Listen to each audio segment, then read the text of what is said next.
I'm your host, Ricky Saillas. Our city is in mourning after the passing of Police Chief Greg Allen. I want to thank the men and women of the El Paso Police Department for making... Thousands of law enforcement agencies, family, and friends are expected to pay their respects to late El Paso Police Chief Greg Allen. He died while recovering from a medical procedure at an area hospital. His sudden death shocked the community, especially close friends and city leaders. Overwhelmed with sorrow, Mayor Oscar Leeser struggled to announce his death to the community during a news conference. Today, it's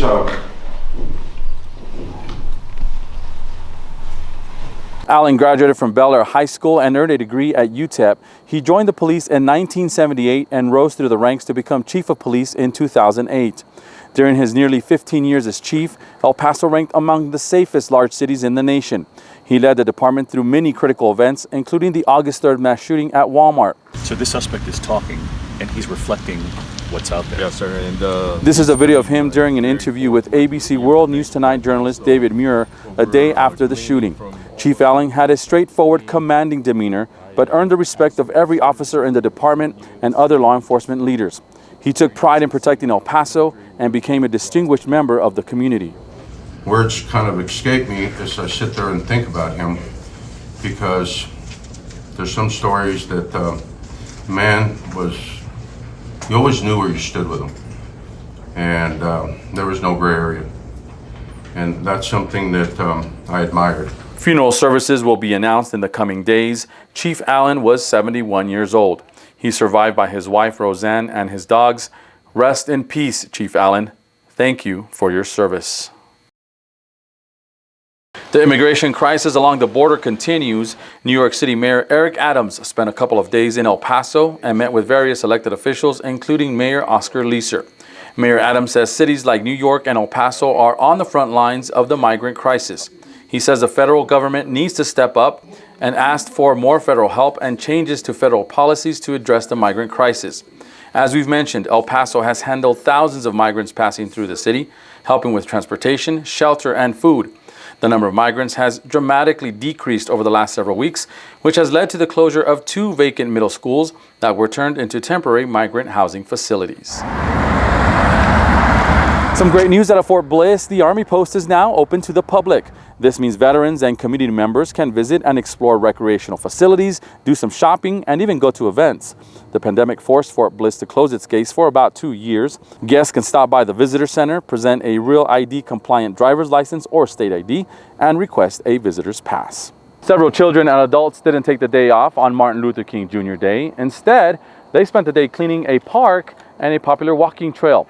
Your City in 5 media specialist Nigel Sherman shows us how these groups gave back to the community. We need wrappers, papers, leaves, trash, anything that should not be on the floor.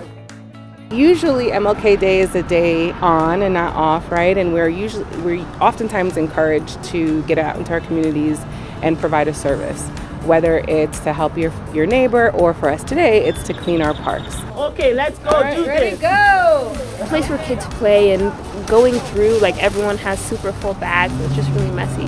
And so we thought it was important that a day that we have free because of someone who fought so hard for us, we should be using that to give back. And part of our inspiration today is we have a member of our group, Jack and Jill, who has special abilities, and not all of our parks are very inclusive. And the hope is that, we can get some all abilities equipment to just be added to this park.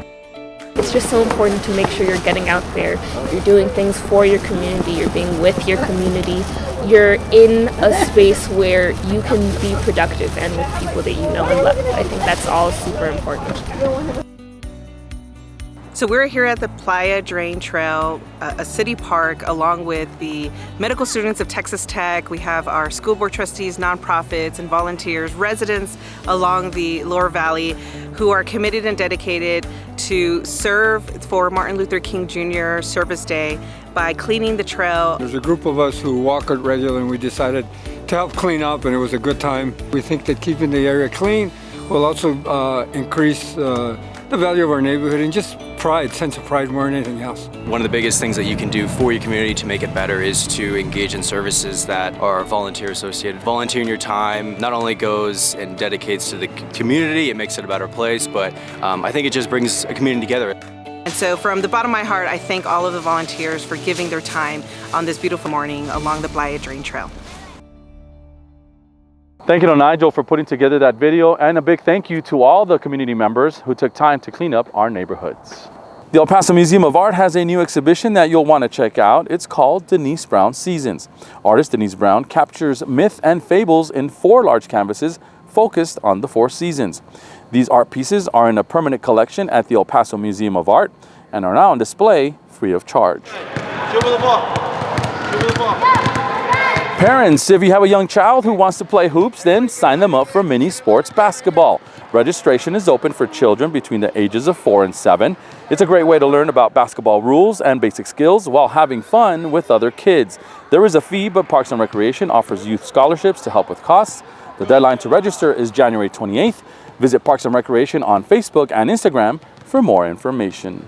Our time is up on this edition of Your City in 5, but before we go, we want to extend our thoughts, our prayers, and our condolences to the family and friends of El Paso Police Chief Greg Allen.